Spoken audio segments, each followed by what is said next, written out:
નમસ્કાર. નમસ્કાર. હવે તમે અમારી નેટસપ કંપનીની જે બાયોફિટ દવા ચણાની અંદર વાપરી, હા અને એના કારણે તમને જે રિઝલ્ટ મળ્યું છે એ રિઝલ્ટનો અમે ઇન્ટરવ્યૂ લેવા માટે આવ્યા છીએ. જી, તો પહેલાં તમે તમારું નામ બતાવો.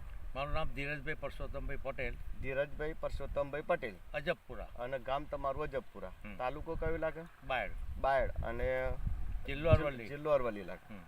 તો દાદા, આ વર્ષે તમે આપણી આ જે નેટસપ કંપનીની પ્રોડક્ટો વાપરી, એના પહેલાં તમે ખેતી શાનાથી કરતા હતા?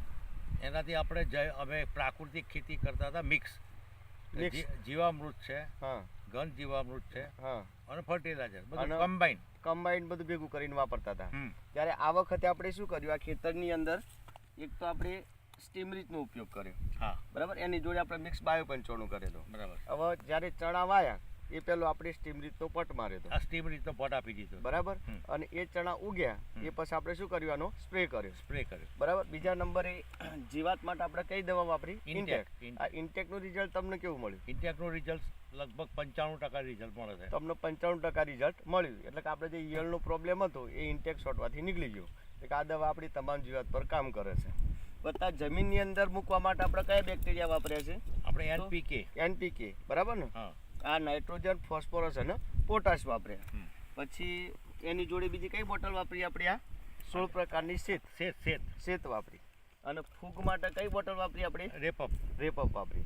તો ફૂગમાં રિઝલ્ટ તમને કેવું લાગ્યું? ફૂગમાં બહુ સારામાં સારું રિઝલ્ટ મળ્યું. ફૂગમાં તમને સારામાં સારું રિઝલ્ટ મળ્યું. ચણા સુકાતા હતા, હા, એ જ્યારે તમે જે પ્રમાણ આપ્યું એ પ્રમાણે મેં અહીંયા ડ્રીપમાં ચડાવી દીધું, બરાબર. ચડાવ્યા પછી સુકારો બંધ થઈ ગયો, બરાબર ને?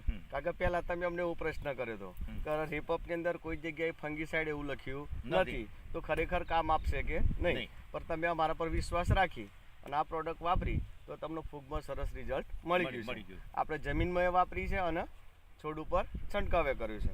તો આ પ્રોડક્ટ વાપરવાથી તમને ચણામાં કેવો ફેર લાગે છે દાદા? આ વર્ષે તો ચણાની ખેતી પ્રથમ વાર કરી છે, પહેલી વાર કરી છે. પણ કોઈ પણ ફર્ટિલાઇઝર આપ્યા વગર, હા, નેટસપની જે આપણે પ્રોડક્ટ વાપરી, હા, એમાં પરિણામ આપણને મને આ વર્ષે તો પ્રથમ વર્ષે જ સારું પરિણામ દેખાઈ રહ્યું છે. આપણે ચણા જોઈએ તો એકદમ એની ફૂટ જબરજસ્ત થઈ છે, બરાબર. ફૂલ લાગવાના ચાલુ થઈ ગયા છે. અને હજુ તો તમે આનો વિકાસ અટકાવવા માટે કઈ દવા વાપરી છે? આની વિકાસ અટકાવવા માટે લિયોસિન વાપરી છે. જો એ દવા આપણે ના વાપરી તો જો આનો ગ્રોથ વધતો જોત, અને હજુ તો વધશે. હજુ આપણે ચણા કેટલા દિવસના થયા? 60 દિવસના થયા. હજુ તો 1.5 મહિનો રહેશે. એટલે જબરજસ્ત તમને રિઝલ્ટ મળ્યું છે. તો આ જે રિઝલ્ટ મળ્યું એનાથી તમને સંતોષ છે? હા, સંતોષ છે પૂરો. તો તમારા જેવા જે ખેડૂતો છે કે જે ખેતી કરે છે એમના માટે તમારા શું સલાહ આપવી છે? હું તો એક જ સલાહ આપું છું કે ભાઈ હવે આપણે રાસાયણિક ખાતરો અને દવાઓ છોડી, હા, હવે જે આ જૈવિક ખેતી આવી છે, હા, એમાં નેટસપ કંપની જે પ્રોડક્ટ લઈને આવે છે, બરાબર, એ પ્રોડક્ટ જો આપણે વાપરીશું, હા, તો ખર્ચામાં તો પેલા બંને કરતા પ્રમાણમાં ઘણો ખર્ચો ઘટશે. તમને ખર્ચો કેટલો લાગે છે? 50% જેટલો ખર્ચો ઓછો લાગે? પેલા કરતા 50% ખર્ચો ઓછો લાગે છે. 50 થી 60, 50-55% ખર્ચો ઓછો લાગે છે. અને પ્રોડક્ટ ભલે મોંઘી છે, પણ બાકી એના પરિણામ 100% છે. 100% છે, બરાબર. પ્રોડક્ટ આમ મોંઘી લાગે છે, પણ આપણે જ્યારે વાપરવા જઈએ છીએ તો જનરલી ખર્ચો એનો 50% તમને લાગે છે.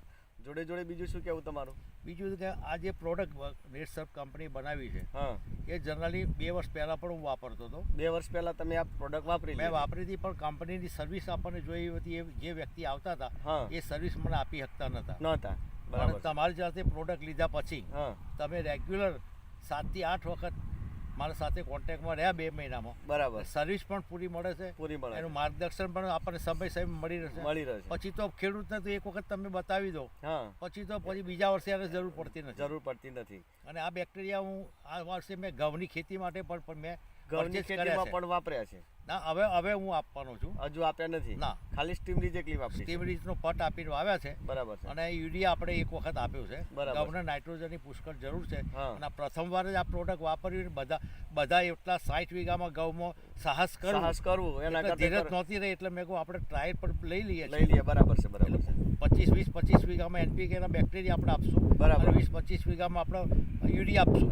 ખતરો થઈ જાય. પરિણામમાં શું મળે છે એ આપણે જોઈ લઈશું. એટલે ખેડૂત જાતે જોવે તો એને વિશ્વાસ પડે, બરાબર છે. કારણ કે કંપનીઓ તો બધી ઘણી બધી આવશે. આની ઘણી બધી કંપનીઓ આવશે. બેક્ટેરિયા માર્કેટમાં ઘણા બધા છે પણ પણ છતાં નેટસર્ફના જે બેક્ટેરિયા છે બરાબર એમાં આપણે વિશ્વાસ મૂકી શકીએ. સરસ. તો તમે આ પ્રોડક્ટ વાપરીને જેવો ફાયદો લીધો એવા બીજા બધા ખેડૂતો પણ આ પ્રોડક્ટ વાપરીને ફાયદો લે એવી તમારી ભલામણ કરવી છે. તો હા બોલો. અત્યારે જે કોણ ખેડૂતોનો પાક થોડો ઘણો પણ 1.5 મહિનાનો થયો હોય, બરાબર, બટાકાવાળા હોય, એમણે આ વર્ષે પરિણામ લેવા માટે 2 વીઘા 5 વીઘામાં આ પ્રોડક્ટ વાપરી જોઈ લેવી જોઈએ કે આ પ્રોડક્ટ ખરેખર કેટલી સારી છે, તથ્ય ભરેલી છે, કેટલું એનો પાવર છે. બરાબર, એ તમે જોઈ લેશો તો નવા વર્ષમાં તમને આ પ્રોડક્ટ વાપરવાનો વિશ્વાસ આવશે. પાકની શરૂઆતથી જ આ પ્રોડક્ટ વાપરીશું, બરાબર, ફર્ટિલાઇઝર નો ઘટાડો થઈ જશે અને જમીનો આપણી ફર્ટિલાઇઝર બગાડી છે. બરાબર છે, ફર્ટિલાઇઝર જ બગાડી છે. ફર્ટિલાઇઝરના કારણે આપણી જે જમીન બગડી છે તો આપણે આ ઓર્ગેનિક પ્રોડક્ટ વાપરશું તો જમીનની ફળદ્રુપતા પાછી આવી જશે અને ઉત્પાદન આપણને સારું મળશે. તો દાદા તમે જે ઇન્ટરવ્યુ આપી બદલ તમારો ખૂબ ખૂબ આભાર. Thank you.